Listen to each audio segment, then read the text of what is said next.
Beneath the burning sun of ancient Egypt, as dust swirled across a land torn apart by war, a young prince once looked upon his kingdom in ruin. Foreign rulers sat upon Egyptian thrones, temples lay defiled, and the heart of a once mighty civilization was fractured.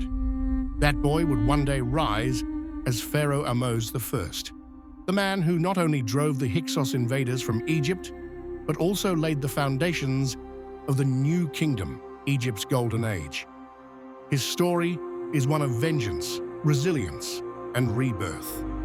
Yet, it remains one of the most underappreciated sagas in the chronicles of history. To understand Ahmose, we must begin in the shadows of defeat. Nearly a century before his reign, Egypt had been invaded by the Hyksos, mysterious rulers of Asiatic origin who swept across the Nile Delta with technologies the Egyptians had never seen before. The horse-drawn chariot and advanced composite bows. For the first time in centuries, Egypt was not the conqueror, but the conquered. The mighty monuments of the pharaohs now stood under foreign banners. To Egyptians, it must have felt as though the gods themselves had abandoned them. But in the southern city of Thebes, resistance simmered. The royal family of the 17th dynasty dreamed of reclaiming Egypt, though theirs was a bitter struggle. Pharaoh Seqenenre-Tao, Ahmose's father, launched campaigns to drive out the Hyksos. He never saw victory. Instead, he met a brutal end. His skull, discovered thousands of years later, shows deep wounds from battle axes and crushing blows. It is one of the most graphic archaeological testaments to Egypt's humiliation and its determination. Seqenenre's widow, Queen Ahotep, would carry the torch of resistance, raising her sons in the midst of war. One of these sons was Ahmose, Ahmose's elder brother. Ahmose took the fight to the Hyksos with a fiery proclamation: "I shall not share Egypt with an Asiatic." He waged daring campaigns, striking north with relentless fury, even reaching the Hyksos stronghold of Avaris. Yet Ahmose's victories came at a price.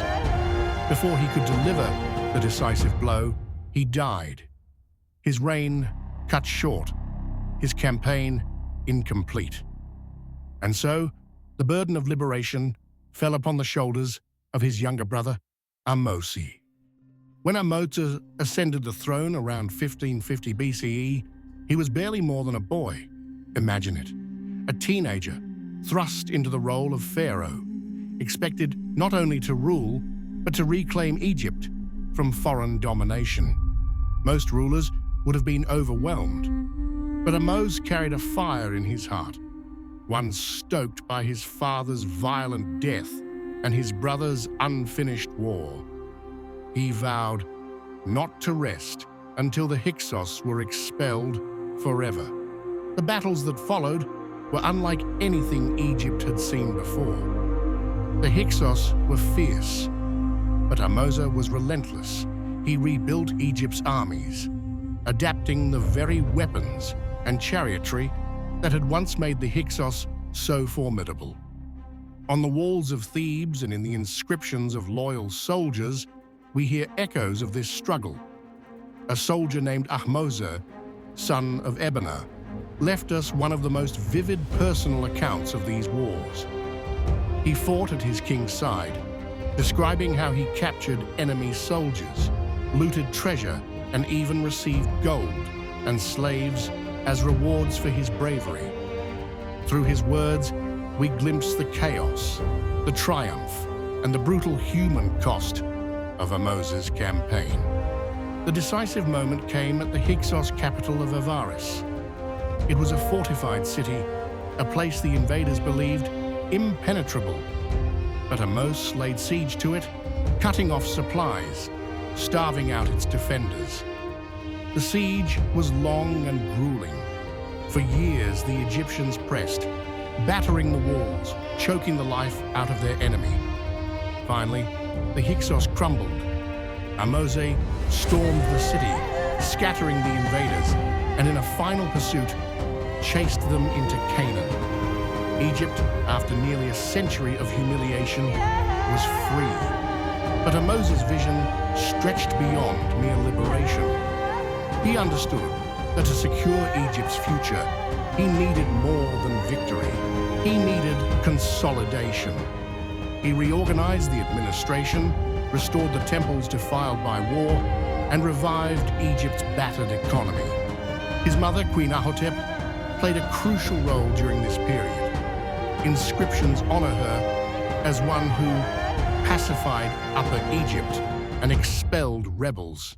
She may have acted as regent during Ahmose's youth and even commanded troops in battle.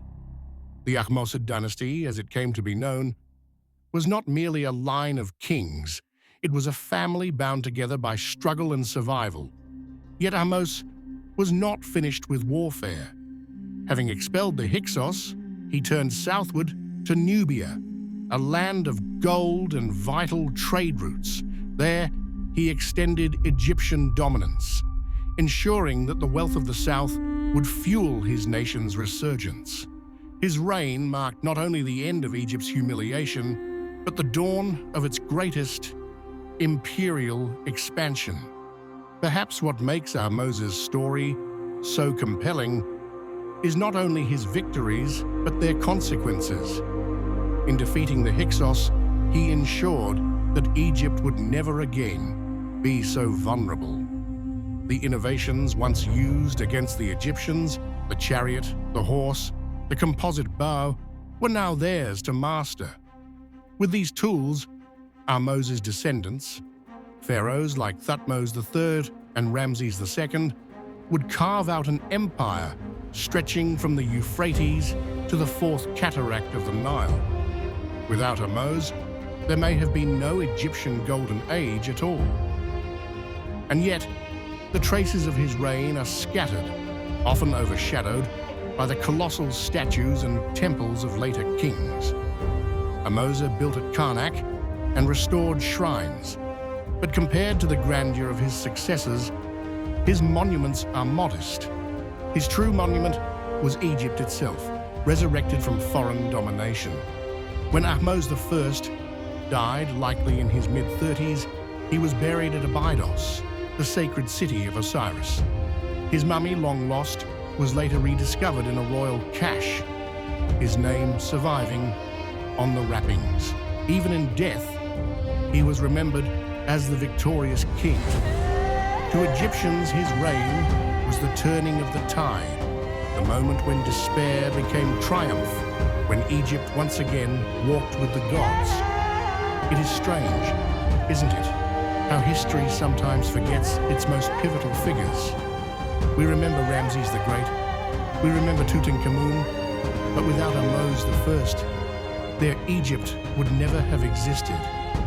His life was not one of dazzling monuments or flamboyant glory, but of grit, determination, and the vision to see beyond the chaos of his time. The boy who inherited a broken kingdom became the man who rebuilt it. He was the last liberator of Egypt's second intermediate period, and the first architect of its new kingdom. Pharaoh Ahmose was, in every sense, the founder of an age. And though his statues are few and his name is not as famous as those who followed, his shadow looms over them all. For he was the pharaoh who saved Egypt,